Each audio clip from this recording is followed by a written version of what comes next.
दे दिया, हेडिंग दे दिया, प्रियम्बल।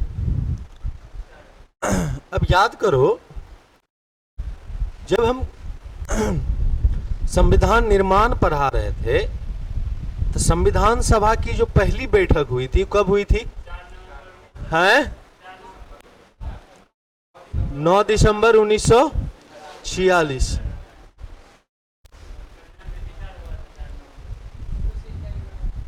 मार के देंगे कुर्सी, आप फाड़ तुम्हारा सर। परूर के आता नहीं है।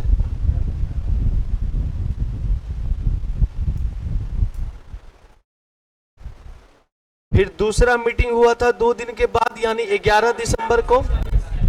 फिर तीसरा मीटिंग हुआ 2 दिन के बाद, यानी 13 दिसंबर को। 13 दिसंबर 1946 को एक चीज प्रस्तावित किया गया था, ऑब्जेक्टिव रेजुलेशन और उद्देशिका प्रस्ताव किया गया था।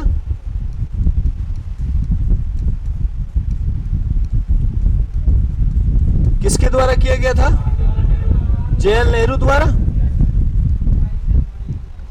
और बाद में 22 जनवरी 1947 से इसको पास कर दिया गया था। ये जो उद्देशिका प्रस्ताव है, ऑब्जेक्टिव रेजुलेशन है, यही बाद में जाकर के एक प्रस्तावना का रूप लेता है। एक शॉर्ट फॉर्म कह सकते हो। प्रस्तावना जो है ये यही ऑब्जेक्टिव रेजुलेशन का एक शॉर्ट फॉर्म है, और ये बताता है कि हमारा संविधान कैसा होगा, क्या क्या होगा हमारा संविधान, हमारा संविधान का प्रकृति कैसा होगा, हमारा संविधान का उद्देश्य कैसा होगा। यही तो प्रियम्बल बताता है, यही तो उद्देशिका बताता है। अब यही एक एक करके हम लोग पढ़ेंगे इसको।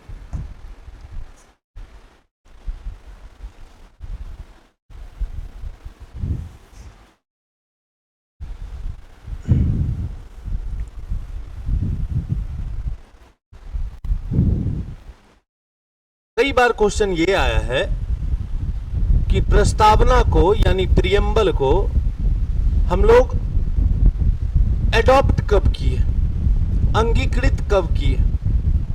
ये कई बार क्वेश्चन आया है, लिख लेना। पहला पॉइंट लिखो, 26 नवंबर 1949। 26 नवंबर 1949 एक डेट मेंशन है, और ये डेट है 26 नवंबर 1949।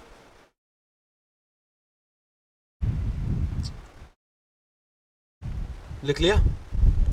संविधान को हम लोग यानी प्रस्तावना को हम लोग कब एडॉप्ट किए थे? 26 नवंबर 1949 को।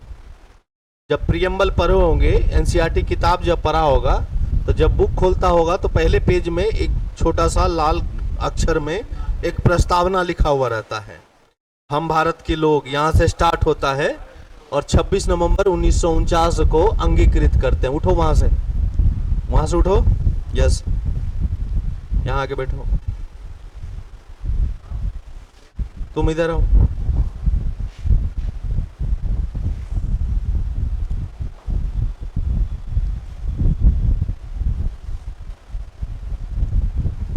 ठीक है, 26 नवंबर 1949 को हम लोग इसको एक्सेप्ट किए।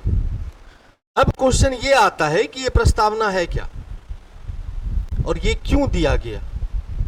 तो जब कोई बुक खरीदते हो, तो बुक जब खरीदते होंगे तो बुक का पहला पेज जब देखता होगा तो बुक क्या कहता है वो बताता है पहला पेज में। तो वो संविधान भी तो एक बुक ही है, एक किताब ही है ना। संविधान एक डॉक्यूमेंट है। अब ये संविधान क्या कहता है, उसका पहला पेज, इतना बड़ा जो 395 अनुसूची था, सॉरी आर्टिकल था, ये इसमें क्या क्या है, संविधान का क्या क्या उद्देश्य है, वो तुम्हारा संविधान का पहला पेज बता रहा था। और उसी पहला पेज को हम लोग नाम दिए प्रियम्बल का, प्रस्तावना का, उद्देशिका का। अब हमारा संविधान कैसा है, उसका प्रकृति कैसा है, प्रियम्बल पहले ये बताता है। तो लिखना, प्रस्तावना की प्रकृति, nature of preamble. Nature of preamble.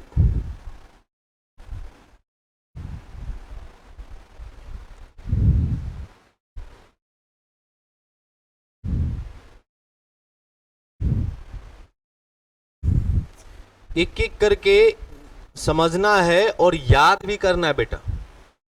पहला बताता है प्रस्तावना, हम भारत के लोग भारत को एक संपूर्ण प्रभुत्व। तो पहला क्या बता रहा है? भारत को कैसा बना रहा है? संपूर्ण प्रभुत्व बना रहा है। हम भारत के लोग, यानी चिल्ला के संविधान पहला ही लाइन कहता है कि भारत के संविधान की शक्ति जो है वो भारतीयों में है।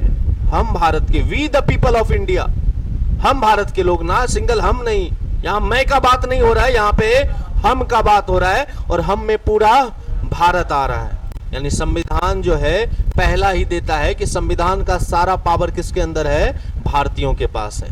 ठीक है, तो हम भारत के लोग भारत को एक संपूर्ण प्रभुत्व, तो पहला क्या बना रहा है? भारत को संप्रभु बना रहा है। तो पहला क्या बना रहा है? संप्रभु बना रहा है, सोवरीन बना रहा है। पहला क्या? संप्रभु बना रहा है। लिखो, पहला संप्रभु।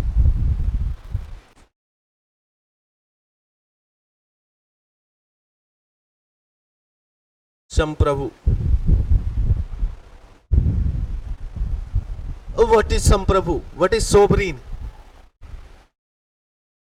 संप्रभु का मतलब ही हो गया कि भारत पे किसी का अधिकार नहीं होगा। ये जो भारत है, ये भारत पे किसी का अधिकार नहीं होगा, सिर्फ भारतीयों को छोड़कर।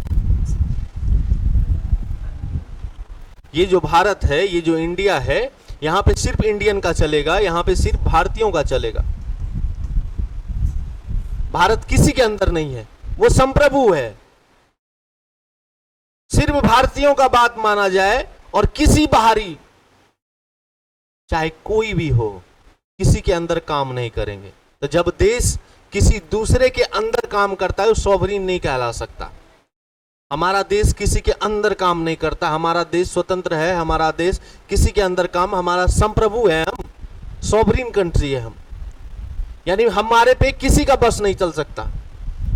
और जब किसी देश के साथ ऐसा होता है तो उस देश को कैसा कंट्री कहा जाता है? सॉवरीन कंट्री कहा जाता है, यानी संप्रभु देश कहा जाता है। क्लियर है?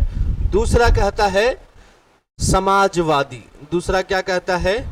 समाजवादी। समाजवादी, सोशलिस्ट। दूसरा क्या कहता है? समाजवादी। एक लाइन से याद कर लेना है।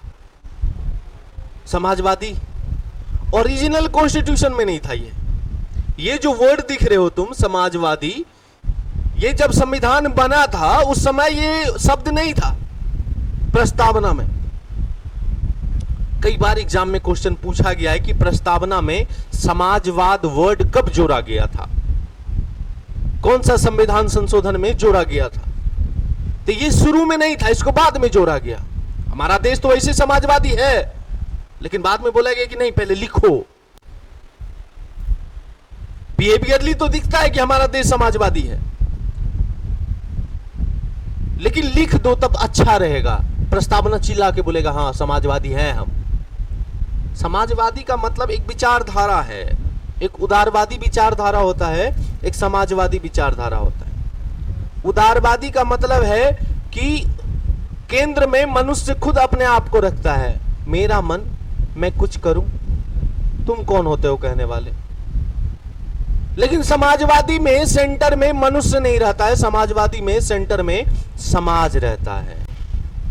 जैसे हम एग्जाम्पल एक दिन और बताए थे कि तुमको सुट्टा मारने का आदत है, चाय पीने का आदत है, सुबह सुबह उठे, गुमटी के पास गए, चाय और सुट्टा मार रहे हो, बगल में एक चाचा खड़े हैं और वो चाचा तुमको बार बार एक नज़र देख रहे हैं। तुम एक बार देखे, दो बार देखे, तीन बार देखे, चौथा बार चाचा को गलिया दिए, साले तुम्हारे बाप का पी रहे हैं जो तुम हमको ऐसे देख रहा है, क्यों देख रहा है? मेरा मन है हम कुछ करें, तुम देख क्यों रहा है बे? ये उदारवादी विचारधारा हुआ। लिबरल, मैं ही हूं जो हूं, यू आर नथिंग। बट बेटा थोड़ा सा इमेजिन करो कि वही चीज तुम अपने गांव के चौराहे पे कर सकते हो क्या? नहीं कर सकते, क्योंकि वहां पे सेंटर में तुम नहीं हो, वहां पे सेंटर में तुम्हारा समाज है। लेकिन पटना में कोई समाज नहीं है, पटना में सिंगल तुम हो। 12 बजे रात में घूम के आ रहे हो, 2 बजे रात में घूम के आ रहे हो, कोई दिक्कत नहीं है। लेकिन गांव में कभी आ जाओ 11-12 बजे रात में, इतना झाड़ू पड़ेगी माँ के हाथ से तो पता चल जाएगा। होता है कि नहीं? ऐसा होता है। तो यही दोनों में डिफरेंट होता है, उदारवादी और समाजवादी में। समाज में सेंटर, यहां समाज हित का बात हो रहा है, यहां सिंगल तुम्हारे हित का बात नहीं हो रहा है। यहां सरकार सिंगल तुम्हारे लिए नहीं करेगा, क्योंकि सरकार को सिंगल तुम नहीं चुन रहे हो। सरकार को हर एक वर्ग, हर एक पुरुष, हर एक महिला चुन रही है जिसको वोट देने का अधिकार है। तो जब सरकार को तुम सिंगल नहीं चुन रहे हो तो सरकार क्या तुम्हारे लिए सिंगल करेगी क्या? सरकार पूरे समाज को लेके चलेगी ना। तो वैसा व्यवस्था कैसा व्यवस्था कहलाता है? समाजवादी व्यवस्था कहलाता है। और समाजवादी वैसे तो है, हम लोग थे समाजवादी, लेकिन प्रस्तावना में नहीं लिखा हुआ था, प्रस्तावना में बाद में जोड़ दिया गया। अब क्वेश्चन आता है कब जोड़ा गया था? तो लिख लेना 42वां संविधान संशोधन, ऐसे ही लिख लेना 42 कॉन्स्टिट्यूशन अमेंडमेंट 1976, 42वां संविधान संशोधन 1976। कई बार क्वेश्चन आया है, कई बार क्वेश्चन आया है कि समाजवाद कब जोड़ा गया? तो 42वां संविधान संशोधन 1976।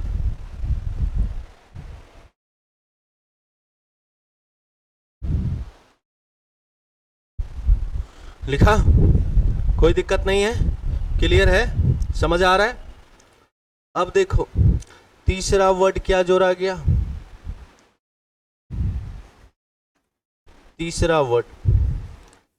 तीसरा बोला गया पंथ निरपेक्ष या धर्म निरपेक्ष। पंथ निरपेक्ष, सेकुलर। पंथ निरपेक्ष को इंग्लिश में क्या कहते हैं? सेकुलर।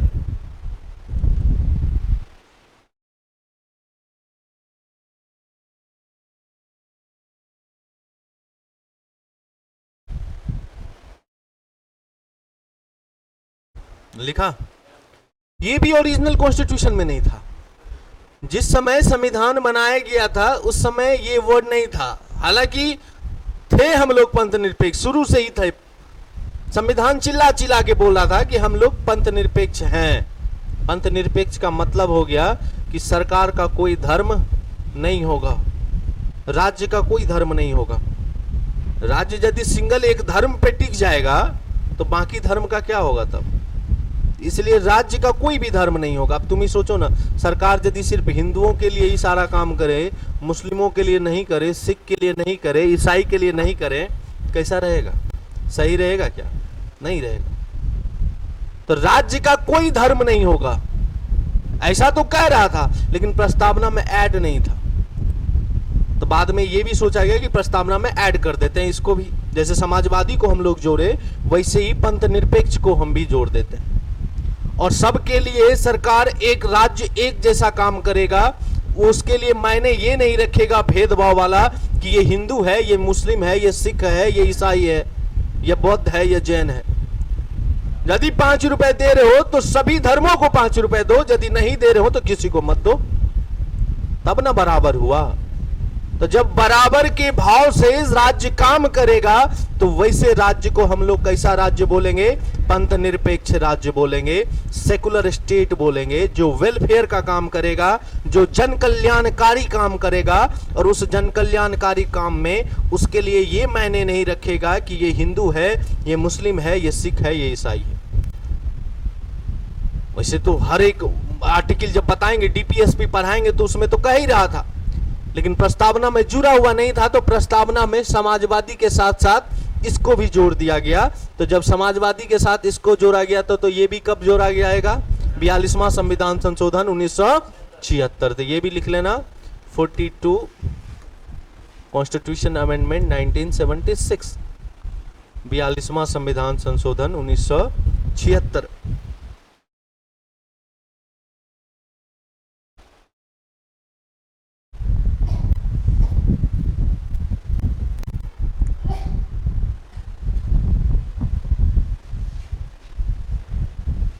क्लियर है? चौथा, तो हमने भारत को कैसा देश बनाया? संप्रभु, समाजवादी, पंथ निरपेक्ष। चौथा लोकतंत्र। क्या है? लोकतंत्र। लोकतंत्र, डेमोक्रेसी, लोकतंत्र। लिखो लोकतंत्र, डेमोक्रेसी, लोकतंत्र। एक होता है राजतंत्र, एक होता है राजतंत्र और एक होता है लोकतंत्र। तंत्र, दोनों तंत्र एक मशीन की तरह काम करता है। राजतंत्र और लोकतंत्र में यही अंतर होता है कि राजतंत्र में सारा काम कौन करेगा? सिंगल एक आदमी करेगा, जिसको हम लोग राजा कहते थे। वही कानून बनाएगा, वही कानून को लागू करेगा और वही कानून की जांच भी करेगा। लेकिन लोकतंत्र में राजा नहीं कानून बनाएगा, लोकतंत्र में वो कानून बनाएगा जिसको लोगों ने चुना है। यदि अच्छा काम नहीं किया तो लोग उसको हटा करके फिर किसी दूसरे को भी भेज सकता है। यदि वो भी काम नहीं कर रहा तो किसी तीसरे को भी भेज सकता है। लेकिन राजतंत्र में ऐसा नहीं होता था। और जरूरी नहीं है कि राजा सही ही हो, राजा तानाशाह तो हो सकता है, राजा अपना मनमानापन तो कर सकता है, लेकिन लोकतंत्र में अपना मनमानापन नहीं चलेगा। तो राजतंत्र बढ़िया कि लोकतंत्र बढ़िया? लोकतंत्र बढ़िया। तो हमारा देश क्या है? लोकतंत्र है, जहां लोगों का शासन चलता हो, लोगों का, लोगों के लिए, लोगों के द्वारा चलने वाला तंत्र कौन सा तंत्र है? लोकतंत्र है, डेमोक्रेसी है। तो प्रस्तावना का, संविधान का जो उद्देश्य है, प्रस्तावना में जो लिखा है वो एक लोकतंत्र भी है। हमारा देश कैसा होना चाहिए? एक लोकतंत्र देश भी होना चाहिए, जहां लोगों के द्वारा यहां पे रूल चले। राजा तो उसको भी कह सकते हैं जिसको हम लोग भेजे हैं, लेकिन वो अपना मनमानापन कर सकता है क्या? मनमानापन करेगा तो जनता रोड पे, और जनता रोड पे तो कई महारथी को कुर्सी पे उतारने में टाइम नहीं लगा है। यहां बस कहा जाता है, जनता का जो पावर होता है ना, उसको कोई गिरा नहीं सकता है। अबे हम चुन के भेजे हैं तुमको, तुम वोट मांगने के लिए हमारे आंगन आंगन आए हो, पैर पकड़ने के लिए, प्रणाम करने के लिए, तब हम तुमको चुने हैं। तुम अपने मन से नहीं बैठे हो तो तुम्हारा मनमानापन नहीं चलेगा। कोई कानून जब गलत होता है तो रोड पे उतर जाता है कि नहीं उतरता है? फार्मर बिल का नाम सुना होगा, किसान बिल वाला जो आया हुआ था, पूरा हरियाणा और पंजाब का उतर गया था ना। हमने चुना है तुमको ना, तुमने नहीं, तुम अपने मन से नहीं तुम बैठ गए हो, तुम्हारे पुरखों नहीं था, तुम्हारा पुरखों का ये दिया हुआ नहीं है, ये लोगों का है। मेरा मन हुआ कि तुमको लगा कि तुम सही हो, इसलिए तुमको यहाँ पे बैठाए हैं। जिस दिन मेरा मन लग जाएगा कि तुम सही नहीं हो, तुमको यहां से उठा के फेंक देंगे। इसी को तो कहते हैं लोकतंत्र। तो हमारा देश कैसा होना चाहिए? लोकतंत्र होना चाहिए। ये ओरिजिनल कॉन्स्टिट्यूशन में ही लिखा हुआ था, ये ऐड नहीं था। ठीक है, नेक्स्ट लिखो गणराज्य। नेक्स्ट कैसा होना चाहिए? गणराज्य। नेक्स्ट कैसा होना चाहिए? रिपब्लिकिज्म। गणराज्य, रिपब्लिक, रिपब्लिक। गणराज्य का मतलब हम कल भी समझाए थे, गणतंत्र का मतलब हम कल भी समझाए थे। गणतंत्र का मतलब हो गया कि जो राष्ट्र का प्रमुख होगा, जो हेड ऑफ स्टेट होगा, जो राष्ट्र प्रमुख होगा, वो दो टाइप से बन सकता है। एक हो सकता है कि वो वंशानुगत रहे, वो वंशानुगत रहे, जैसे राजा का बेटा ही राजा बन रहा था ना, उसका बेटा ही राजा बन रहा था ना। ऐसा थोड़ी है कि हम राजा हैं तो हम इसको उठा के राजा बना देंगे। राजतंत्र में हम बने, मेरे बाद मेरा बेटा बनेगा, उसके बाद उसका बेटा बनेगा। तो एक परिवारवाद चल रहा था, एक वंशवाद चल रहा था उसमें। तो जो राष्ट्र का प्रमुख है, जो नेशनल का यानी कंट्री का जो हेड होगा, वो यदि वंशानुगत चलेगा तो उसको गणराज्य हम नहीं बोलेंगे। तो एक वंशानुगत हुआ, एक निर्वाचित हुआ, इलेक्टेड हुआ। जब किसी राज्य का हेड ऑफ स्टेट जो है, राष्ट्र प्रमुख जो है, वो निर्वाचित होता है, तो वैसे देश को हम लोग रिपब्लिक कंट्री कहते हैं। कौन सा कंट्री कहते हैं? रिपब्लिक कंट्री कहते हैं। जैसे हमारा राष्ट्र प्रमुख राष्ट्रपति होता है ना, तो राष्ट्रपति को चुना जाता है ना, कि राष्ट्रपति अपने मन से बन गया। रामनाथ कोविंद के पिताजी थोड़ी राष्ट्रपति थे, द्रौपदी मुर्मू की मम्मी थोड़ी राष्ट्रपति थी, उनको चुना गया ना। हाँ, भले इलेक्शन में हम उसमें नहीं लेते हैं। राष्ट्रपति का इलेक्शन करने जाते हो क्या तुम? वोट गिराने जाते हो क्या? नहीं गिराने जाते। भले हम उसको वोट नहीं देते हैं, लेकिन उसको जो वोट देता है उसको हम चुनते हैं। तो कहीं ना कहीं हम ही चुन रहे हैं ना हम तुमको चुनते हैं, ना तुम उसको चुनते है कि नहीं? तो जब निर्वाचित हो किसी देश का राष्ट्र प्रमुख, तो उसको कैसा देश बोलेंगे? गणराज्य देश बोलेंगे। क्लियर है? ये हमारे प्रस्तावना का, ये हमारे संविधान का प्रकृति है। प्रकृति ऐसा है कि हम भारत को कैसा बना रहे हैं? संप्रभु बना रहे हैं। फिर कैसा बना रहे हैं? समाजवादी। फिर कैसा बना रहे हैं? पंथ निरपेक्ष। फिर कैसा बना रहे हैं? लोकतंत्र। और फिर कैसा बना रहे हैं? गणराज्य। समाजवादी कब जोड़ा गया था? 42वां संविधान संशोधन 1976। पंथ निरपेक्ष कब जोड़ा गया था? 42वां संविधान संशोधन 1976। क्लियर है? कोई दिक्कत नहीं है। अब क्वेश्चन आता है कि हम जो इतना बना रहे हैं, क्यों बना रहे हैं? हम खाना बना रहे हैं, क्यों बना रहे हैं? खाने के लिए बना रहे हैं। तो हम जो संविधान को कुछ ऐसा बना रहे हैं, वो क्यों बना रहे हैं?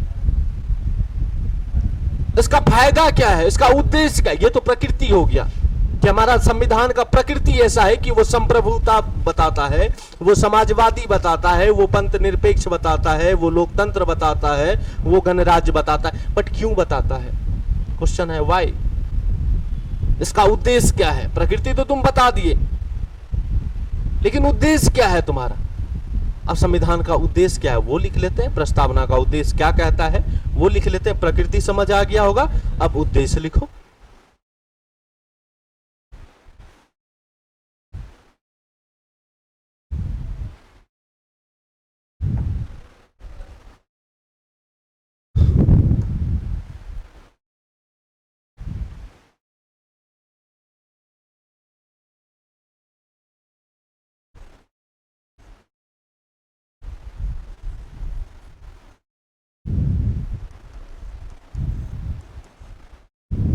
Objective of preamble.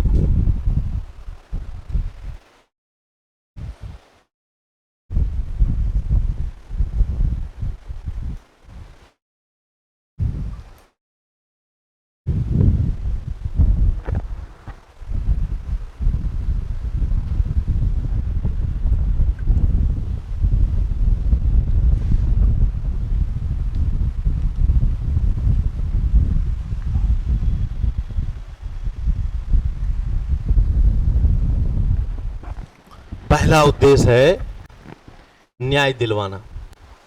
प्रकृति हमने ऐसा पढ़ा, लेकिन हम जो बनाए हैं उसका पहला उद्देश्य जो प्रस्तावना में दिया गया है वो दिया हुआ है न्याय दिलाना। तो पहला लिखना न्याय। पहला न्याय, जस्टिस। पहला न्याय, जस्टिस। कैसा जस्टिस? किस प्रकार का जस्टिस? तीन प्रकार का न्याय का बात किया गया है। पहला न्याय जो बताता है वो सामाजिक न्याय कहता है। कौन सा न्याय कहता है? सामाजिक न्याय। लिखो, सामाजिक न्याय। सामाजिक न्याय, पहला सामाजिक न्याय। दूसरा आर्थिक न्याय।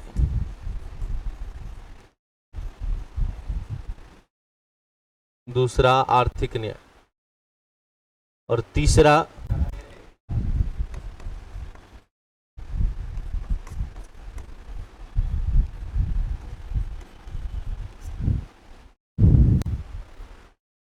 Social justice, economical justice and political justice. Social justice, economical justice and political justice.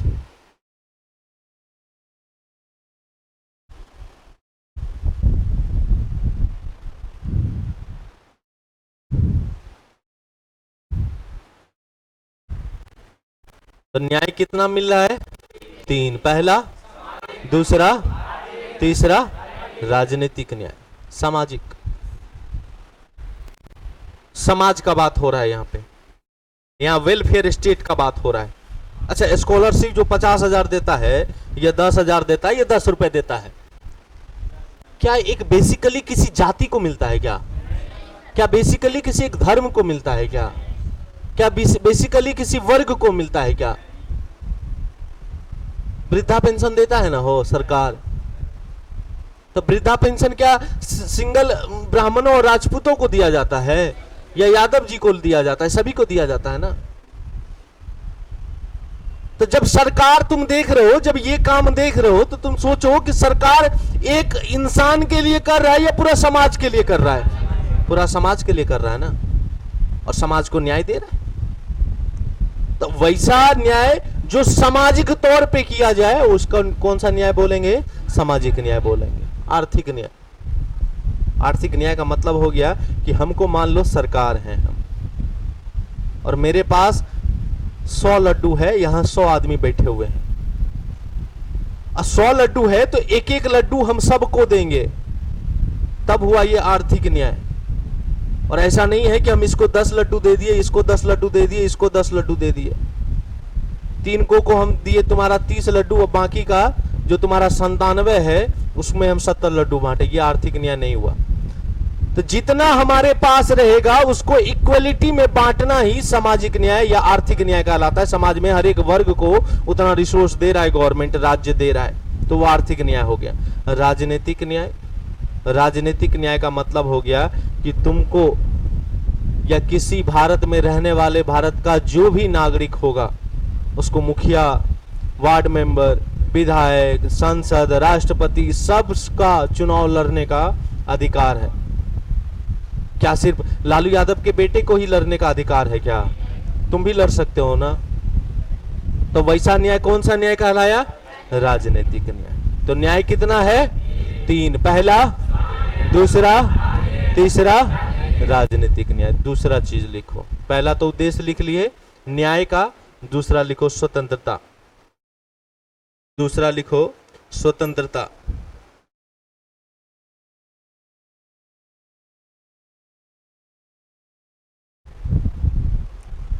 दूसरा स्वतंत्रता।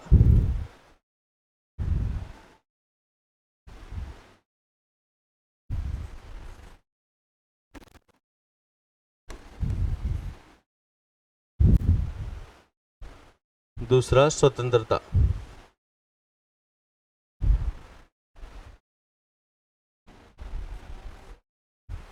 स्वतंत्रता किस चीज का? तो पहला देता है विचार का स्वतंत्रता। पहला क्या? विचार का स्वतंत्रता। विचार का स्वतंत्रता, पहला स्वतंत्रता विचार का।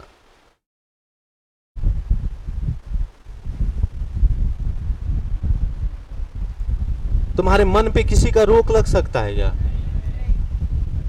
तुम्हारे विचार पे किसी का रोक लग सकता है क्या? जरूरी थोड़ी है कि जो मेरा विचारधारा है वो तुम्हारा भी विचारधारा होगा। हो सकता है कि मेरा विचारधारा ये है कि कोई हमको डांट के बोल दे तो हम चुपचाप सुन ले, लेकिन किसी का ऐसा भी तो विचारधारा होगा जिसको एक बार डांट दे तो 10 चप्पल मार दे उसको। ऐसा होगा कि नहीं विचारधारा? और यदि इस विचारधारा पे रोक लग गया, यू कांट डू दिस, तुम नहीं कर सकते ये, तो तुम्हारी किस चीज की स्वतंत्रता?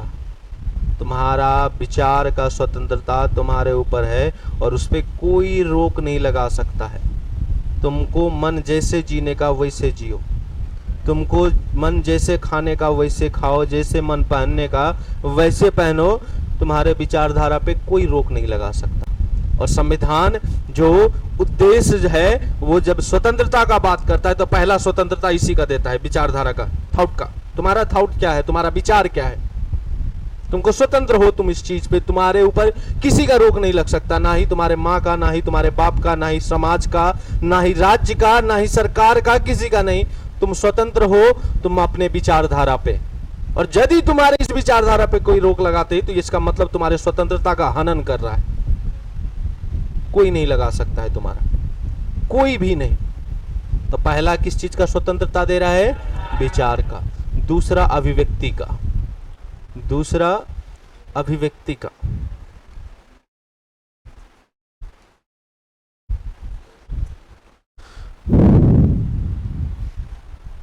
दूसरा अभिव्यक्ति का, एक्सप्रेशन का, अभिव्यक्त।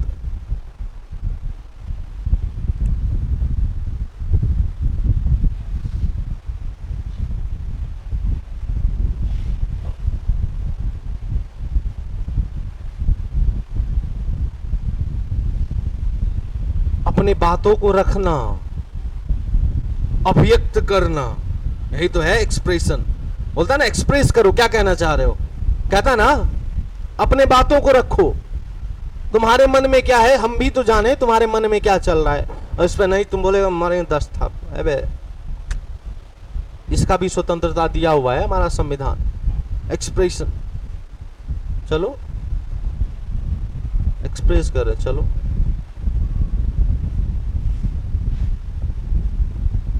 और इस पे भी कोई रोक नहीं लगा सकता है। तो पहला विचार, दूसरा अभिव्यक्त करना, तीसरा धर्म का, तीसरा धर्म का, धर्म की स्वतंत्रता, तीसरा धर्म की स्वतंत्रता।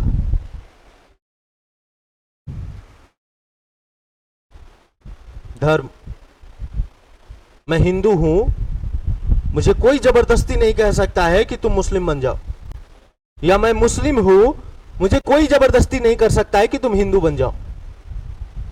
ये मेरे अपने अंदर की बात है कि मैं हिंदू बनूं या मुस्लिम बनूं, मैं सिख बनूं या ईसाई बनूं। कोई फोर्सली हमको धर्म परिवर्तन नहीं करवा सकता है। कोई फोर्सली हमको ये नहीं कह सकता है कि तुम हिंदू सही चीज नहीं है मुस्लिम बन जाओ, मुस्लिम सही चीज नहीं है हिंदू बन जाओ। ये संविधान हमको ये स्वतंत्रता दिया हुआ है कि अपने धर्म को मानने का, उसका पूजा करने का, उसकी उपासना करने का, और से कोई छीन नहीं सकता है हमसे। जब तक हाँ मेरा मन किया कि मैं हिंदू हूं, या किसी और का मन किया है कि वो मुस्लिम है, हिंदू सही है, हिंदू में एंट्री कर जाते हैं, तब ठीक है। लेकिन हम जबरदस्ती नहीं कर सकते हैं कि मुस्लिम धर्म खराब है, तुम आ जाओ मेरे में, हिंदू बन जाओ। या हिंदू को बोलेंगे कि तुम मुस्लिम बन जाओ, तुम सिख बन जाओ, तुम ईसाई बन जाओ। बिल्कुल नहीं, वो उसके ऊपर डिपेंड करता है, वो तुम्हारे ऊपर डिपेंड करता है। तो धर्म की स्वतंत्रता की बात करता है। नेक्स्ट लिखो, नेक्स्ट लिखना, विश्वास। नेक्स्ट विश्वास, नेक्स्ट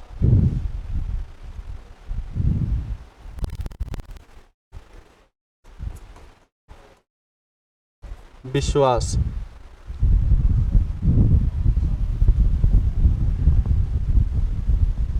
ये भी एज लाइक धर्म से रिलेटेड, किसी और चीज से भी कह सकते हो। मुझे उपासना में विश्वास है, मुझे अपने धर्म में विश्वास है, हम जिस देवता की पूजा करते हैं उसमें विश्वास है, हमको तुम में विश्वास है, हमको इस देश की सरकार में विश्वास है, और हमारे विश्वास पे किसी का पकड़ नहीं हो सकता है सिवाय मेरे मन के, ना तुम्हारा ना किसी और का। ये सिर्फ मेरा है और मेरा ही कमांड रहेगा इस पर। मन कभी किसी के बस में चलाएगा सिवाय प्यार को छोड़ करके, उस पे चल जाता है, उस पे चल जाता है, दिन रात खाना छोड़ देता है, पढ़ना नींद चैन सब गवा बैठता है। तो मन वहां पे थोड़ा सा नहीं और कुछ ना, तो विश्वास है हमको ये होगा वो है, हम बोल दिए विश्वास है ये भगवान है तुम पागल हो गए क्या, भगवान है? अबे कुत्ते भगवान ही है वो, पत्थर को भी बोल दिए हम, कन कन में शंकर है, यही तो विश्वास है ना? ऊपर देख के प्रणाम करते हैं, हे भगवान या अल्लाह, यही तो विश्वास है। और इस विश्वास में किसी का पकड़ सकता है, किसी का रोक लग सकता है? नहीं, वो तुम्हारे ऊपर स्वतंत्र हो तुम उसके लिए, और तुमसे वो कोई छीन नहीं सकता।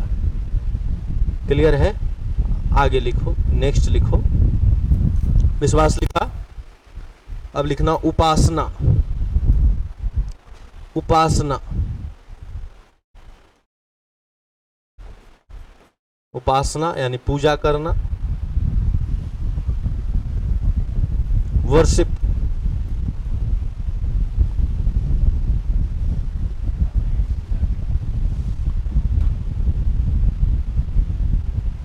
मुस्लिम में एक ईश्वरवादी है, इस चीज को हिंदू से अच्छा से समझ सकते हैं। मुस्लिम लोग, मुस्लिम भाई लोग, एक ईश्वरवादी यानी अल्लाह, अल्लाह के सिवाय कोई नहीं।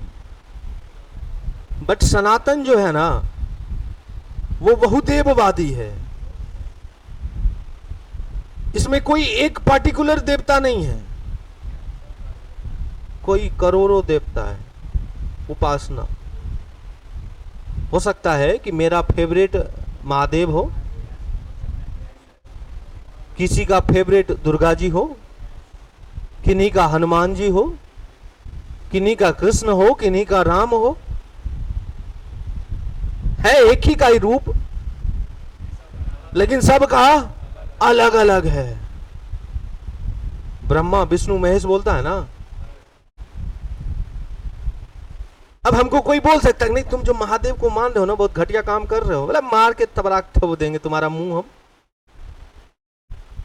तो बोले हनुमान जी को क्यों मान रहे हो, राम भगवान को मानो, कृष्ण को क्यों मान रहे हो, महादेव को मानो, विष्णु को मानो। नहीं, मेरा मन जिसकी उपासना करने की वही करेंगे, किसी पे किसी का रोक नहीं लग सकता। मेरा मन है तो उपासना की भी स्वतंत्रता का बात करता है। स्वतंत्रता कितने प्रकार का बात करता है? 5। पहला, दूसरा, तीसरा, चौथा, पांचवा। फिर से बोलो, पहला, दूसरा, तीसरा, चौथा, पांचवा। पहला, दूसरा, तीसरा, चौथा, पांचवा। लुक एट मी, बोर्ड की तरफ नहीं। पहला, दूसरा, तीसरा, चौथा, पांचवा। न्याय कितने प्रकार का? पहला, दूसरा, तीसरा, पहला, दूसरा, तीसरा, पहला, दूसरा, तीसरा। तो न्याय का बात कर लिए हम लोग, स्वतंत्रता का बात कर लिए हैं, लेकिन बिना समानता का स्वतंत्रता है ही नहीं। बिना समानता का स्वतंत्रता कैसे हो सकता है? समान है हम तभी ना होगा स्वतंत्रता। यदि हम ब्राह्मण हैं, हम सोच ले नहीं ये छोट जाति का है, ये छोट जाति का इंसान है, यानी मेरा भाव जो है ना वो किसी और से भाव से प्रति मेरा संस्कार को बताता है। एक मन में द्वेष आ जाता है, एक मन में वो जो तुम देखा होगा, हम कई बंदे को देखे हैं ये चीज। कोई बहुत काला आदमी है, बहुत ज्यादा काला आदमी, हम लोग सब जैसे हैं, रोड पे चल रहे हैं और एक गोरा आदमी चल रहा है, दोनों साथ चल रहे हैं। तुम समझना इस चीज को, ऐसा तुम नोटिस भी करोगे, तुम कहीं कहीं तुम देख लेना, काला आदमी से ज्यादा एट्रैक्टिव या कोई अच्छा चीज वो गोरा आदमी को माना जाता है। भले नॉलेज काला आदमी को ज्यादा है, एक मेंटेलिटी, एक सोच हमारा असमानता की ओर लेके जाता है, एक भेदभाव की तरफ लेके जाता है। पैसा नहीं है हमारे पास, हमारे दोस्त के पास बहुत पैसा है, कोई थर्ड पर्सन हमसे मिलने के लिए आया, 2 मिनट में मेरे साथ रहेगा, उसके बाद सबसे ज्यादा वो मेरे दोस्त के साथ रहेगा। क्यों? क्योंकि उसके पास पैसा है, उससे ज्यादा टच होने का कोशिश करेगा, पैसा है। भेदभाव, ये भेदभाव है। तो समानता बहुत अच्छी चीज होनी चाहिए। ऐसे में 2021 के यूपीएससी के ऐसे में दिया था कि आपके प्रति मेरा सोच मेरा संस्कार बताता है। हम क्या सोच रहे हैं तुम्हारे प्रति वो मेरा संस्कार बताता है, और बदले में तुम क्या सोच रहे हो मेरे प्रति वो तुम्हारा संस्कार बताता है। बोल दिया बिहारी लोग बड़ी बदमाश होता है, बहुत ही ज्यादा बदमाश होता है। अब महाराष्ट्र से कोई आया, उसको पता है कि बिहारी लोग बहुत बदमाश होता है, हम बिहारी हैं, मेरे पास आके बोला कि यार तुम बिहारी बहुत बदमाश होते हो। अब सोच समझना मेरे बात को, इस बात यदि हम गुस्सा हो गए उसको 2 तबराक दे दिए, तब उसका बात सही साबित हो गया कि बिहारी बदमाश होता है। समझ रहे हो मेरे बात को?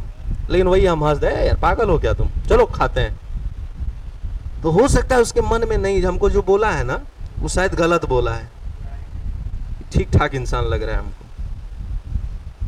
तो मेरा सोच मेरा संस्कार बताया और उसका सोच उसका संस्कार बताया।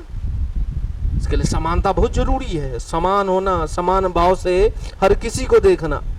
अपनी माँ बहन रोड पे चलती है तो कुछ नहीं, कोई दिक्कत नहीं है, लेकिन किसी दूसरे की माँ बहन रोड पे चलती है तो हमारा नजरिया बदल जाता है। नहीं बदलता है? कोई नहीं बोल सकता नहीं बदलता है, बदलता है। बहन के हाथ में टच हो जाए हैंड तो कोई दिक्कत नहीं है, लेकिन वही किसी दूसरे लड़की के हाथ में टच है, पता नहीं क्या हो जाता है बॉडी में, 420 का वोल्ट लगता है।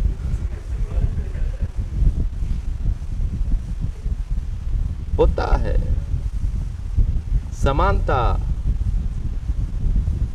मानना पड़ेगा, नजरिए को बदलना पड़ेगा। और ऐसा नहीं कि सब होता है ऐसा, सब में नहीं होता ऐसा, कोई कोई होता है ऐसा। अब कौन होता है उसका मन जानता है, वो इंसान खुद जानता है, कोई दूसरा नहीं जान सकता है कि नहीं? समानता बहुत जरूरी है। तो तीसरा समानता का बात करते हैं, तो लिखो तीसरा समानता।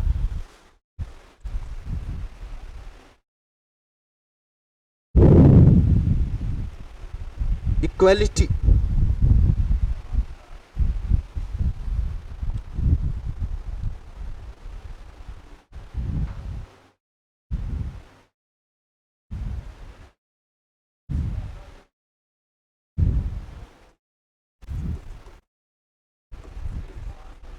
इक्वालिटी। समानता किसका? समानता पहला प्रतिष्ठा का, पहला प्रतिष्ठा का।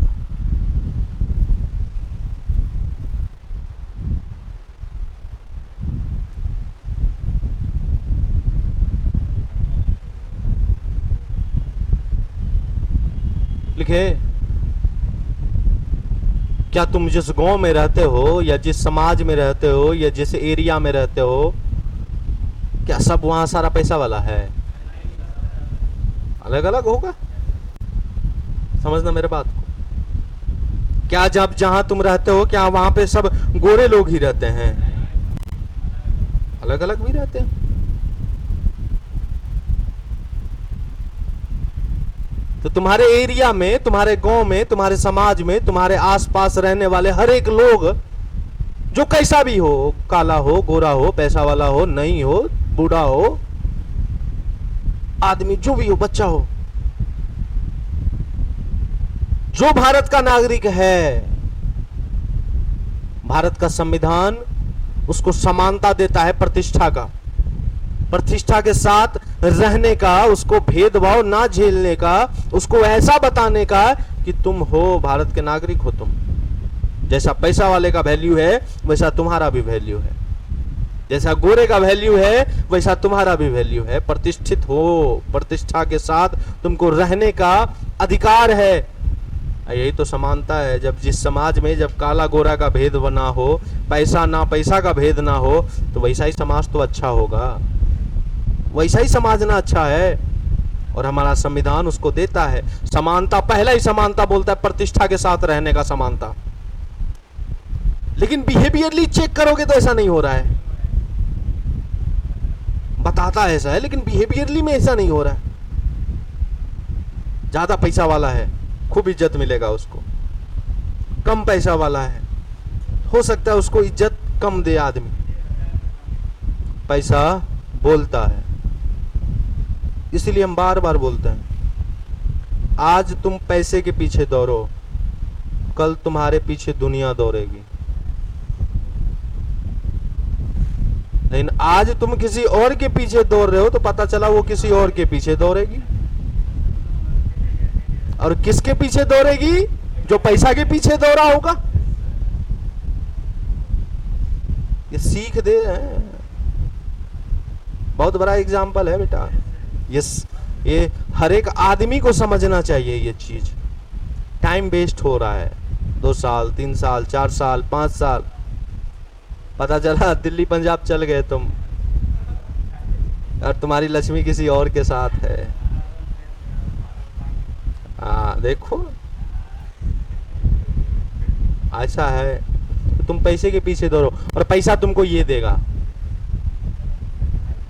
ये देगा पैसा तुमको। बहुत पैसा देता है ये, इतना पैसा देता है कि मत पूछो। इसके पीछे जिस दिन तुम लग गए ना, सालों 1.5 साल अच्छा से पढ़ लिए ना, पूरा लाइफ चेंज हो जाएगा। और ये मेहनत खोजता है, बिना मेहनत का कुछ नहीं होगा। सब त्याग दो। महात्मा बुद्ध त्याग दिए थे ज्ञान की प्राप्ति में। माता पिता तो जो लक्ष्मियों, अपना लक्ष्मियों को त्याग दिए थे। वो जिससे शादी हुआ था उनका, उनको भी त्याग दिए वो, क्योंकि उनको ज्ञान की प्राप्ति चाहिए। गृह त्यागी बनना पड़ेगा, मोह माया से दूर रहना पड़ेगा। एक बड़ा कुत्ता चीज होता है मोह माया, खींचता है।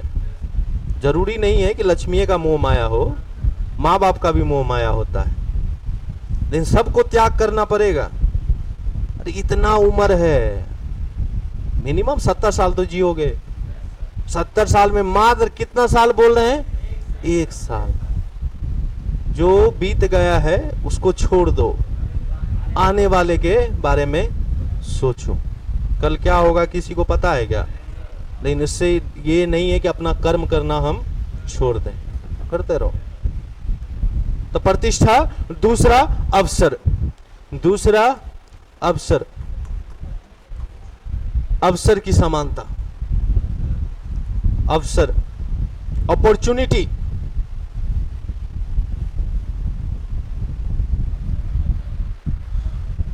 दूसरा अवसर,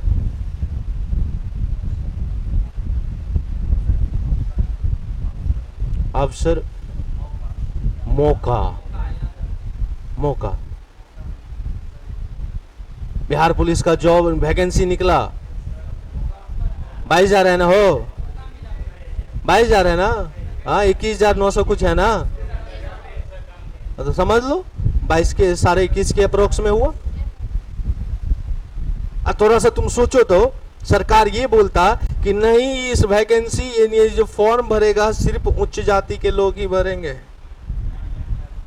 लाठी चलेगा कि भाला? क्यों? क्यों? क्योंकि अवसर तुम किसको दे रहे हो? सिर्फ उच्च जाति को दे रहे हो।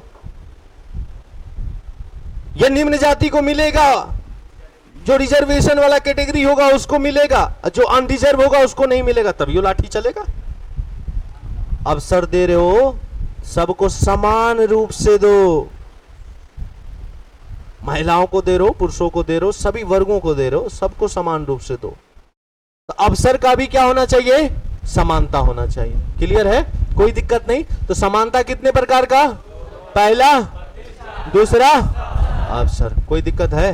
क्लियर है? अब इसके आगे चलेंगे कल, ठीक है?